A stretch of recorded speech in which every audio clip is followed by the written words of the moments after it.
Halo bro, nggak semua orang bisa overclocking prosesor. Itulah mengapa mereka yang punya prosesor AMD dikasih fitur yang disebut AMD Precision Boost Overdrive atau singkatnya itu PBO. Nah, apa sih yang dimaksud dengan fitur ini?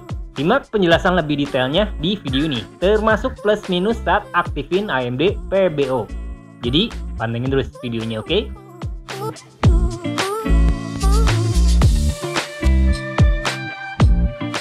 Oke bro, Precision Boost Overdrive bisa dibilang teknologi yang cukup inovatif buat overclocking. Dimana AMD ngerancangnya buat ngedorong clock speed prosesor melampaui batas voltase yang ditentuin. Jadi sederhananya, fitur ini bisa ngasih kemudahan overclocking CPU tanpa perlu melewati hal yang rumit. Biasanya kan kalau overclocking itu kalian perlu ngatur dulu kayak manual clock speednya, terus voltasenya, dan sebagainya.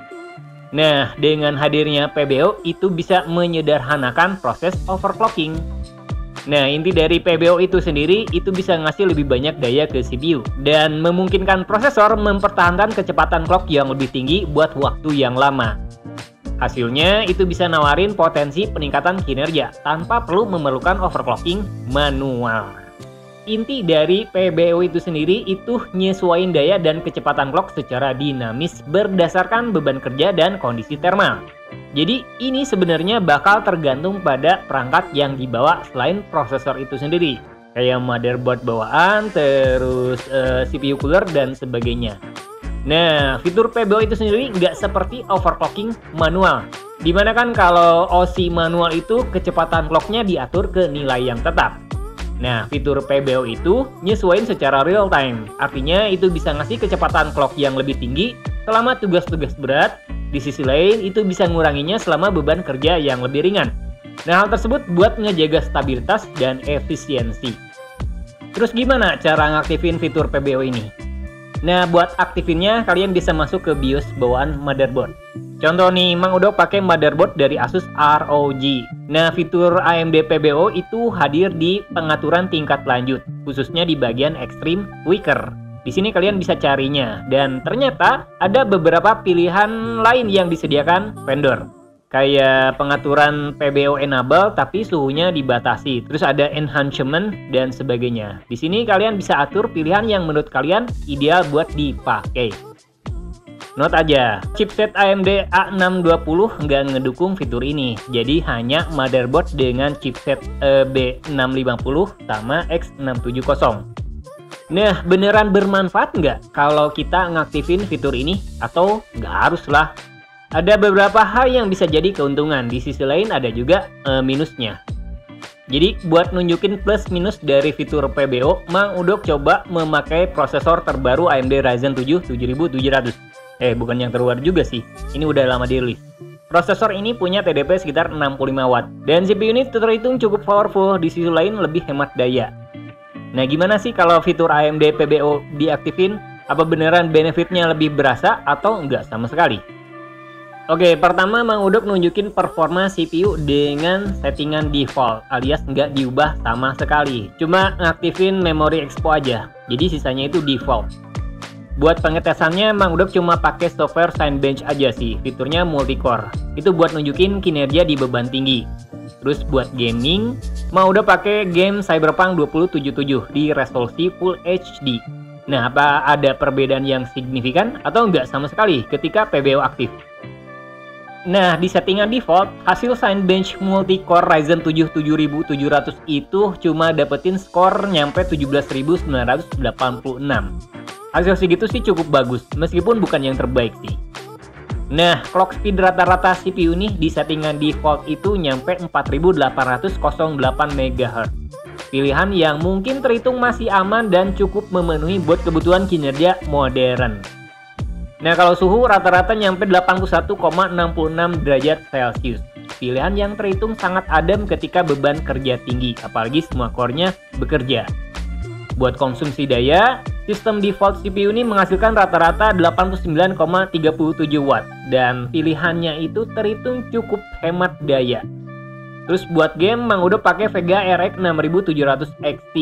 Nah, di game Cyberpunk 2077 settingan high, resolusi Full HD, FPS rata-rata itu dapat 88,94 dan hasilnya itu terhitung masih cukup baik.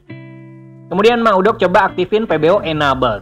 Nah, di sini Mang Udok coba pakai dua versi.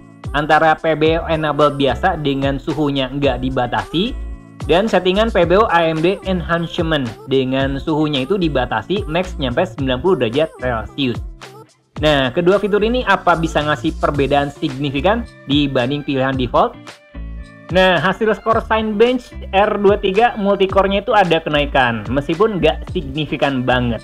Settingan AMD PBO Enable itu ngasih skor nyampe 18.441, sementara mode Enhancement skornya sedikit lebih rendah dibanding PBO Enable, yaitu 18.264.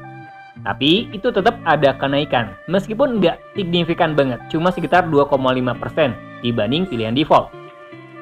Buat clock speed rata-rata naik juga, dari sebelumnya 4808 naik jadi 4918.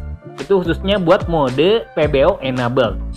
Sementara buat mode Enhancement naik jadi 5004 MHz.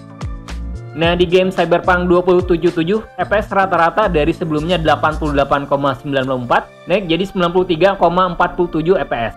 Sementara mode Enhancement naiknya cuma nyampe 90,62 FPS. Nah, ada kenaikan juga meskipun nggak signifikan banget. Buat suhu juga ikut naik. Dari sebelumnya 81,66 derajat Celcius, ini naik jadi 92,33 derajat Celcius, khususnya buat PBO Enabled. Sementara mode Enhancement itu naik jadi 89,58 derajat Celcius. By the way, mode Enhancement kan maksimal suhu dibatasi, jadi diwajarin juga kalau suhunya nggak lebih dari 90 derajat Celcius.